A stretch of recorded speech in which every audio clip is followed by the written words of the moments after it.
సంవత్సరాల తరబడి ఎన్ని మందులు వాడినా మీ మోకాల నొప్పులు తగ్గట్లేదా? ప్రాణ పెయిన్ క్లినిక్ లో అత్యాధునిక చికిత్స. అసలు బీఆర్ఎస్ లో ఏం జరుగుతోంది?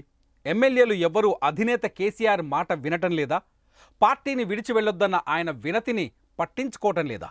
కాంగ్రెస్ లో చేరేందుకు బీఆర్ఎస్ ఎమ్మెల్యేలు సీఎం రేవంత్ రెడ్డి ఇంటి ముందు క్యూ కట్టారా?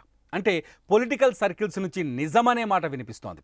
నలుగురు ఐదుగురు తప్ప బీఆర్ఎస్లో ఏ ఒక్క ఎమ్మెల్యే కూడా అధినేత మాట వినటం లేదని చెబుతున్నారు. రేవంత్ రెడ్డి గేటు తెరిస్తే పొలోమని కాంగ్రెస్ పార్టీలో చేరేందుకు రెడీగా ఉన్నారని ప్రచారం జరుగుతోంది. ఎన్నికల తర్వాత బీఆర్ఎస్ను వీడి కాంగ్రెస్ పార్టీలో చేరిన మాజీ మంత్రి దానం నాగేందర్ చేసిన వ్యాఖ్యలు ఇప్పుడు సంచలనంగా మారుతున్నాయి. అసెంబ్లీ సమావేశాల లోపే బీఆర్ఎస్ ఎల్పీ కాంగ్రెస్ పార్టీలో విలీనం కాబోతుందనే ప్రచారం జరుగుతోంది. ఇప్పటికే బీఆర్ఎస్ నుంచి 8 మంది ఎమ్మెల్యేలు కాంగ్రెస్ పార్టీలో చేరారు.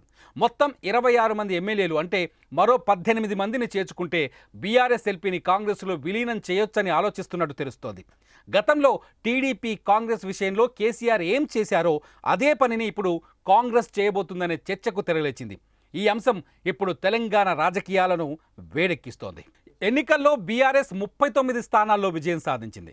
కంటోన్మెంట్ ఎమ్మెల్యే దుర్మరణంతో మళ్లీ జరిగిన ఉప ఎన్నికల్లో ఆ సీటును కోల్పోయి బీఆర్ఎస్ సంఖ్య 38కి చేరింది. ఇందులో ఇప్పటికే 8 మంది ఎమ్మెల్యేలు కాంగ్రెస్ కండువాలు కప్పుకున్నారు.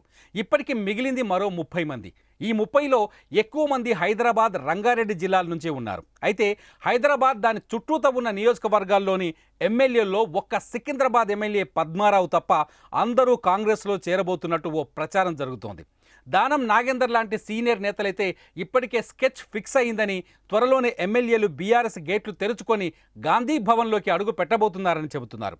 మొత్తంగా మరో 18 మంది ఎమ్మెల్యేలు కాంగ్రెస్లో చేరితే బీఆర్ఎస్కు మిగిలేది కేవలం 12 మంది ఎమ్మెల్యేలే అని అంచనా వేస్తున్నారు. అదే జరిగితే బీఆర్ఎస్ ఎల్పీని కాంగ్రెస్లో విలీనం చేయటం తథ్యమంటున్నారు.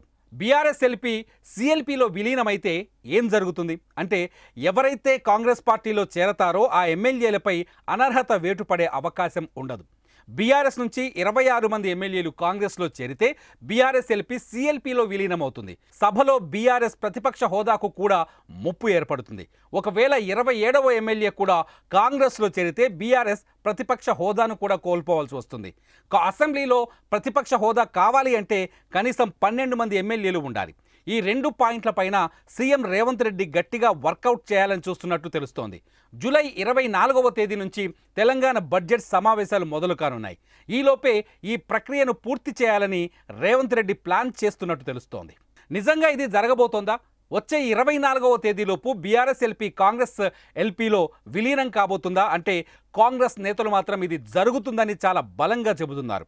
కొందరు నాయకులైతే బీఆర్ఎస్లో 4 కంటే ఎక్కువ మంది ఎమ్మెల్యేలు ఉండబోరని, అందరూ కాంగ్రెస్లో చేరేందుకు సిద్ధమవుతున్నారని చెబుతున్నారు. అనేక మంది బీఆర్ఎస్ ఎమ్మెల్యేలు కేసీఆర్, కేటీఆర్ పైన విశ్వాసాన్ని కోల్పోయారని చెప్పుకొస్తున్నారు. దీనికి కారణాలు అనేకం ఉన్నాయని కూడా చెబుతున్నారు.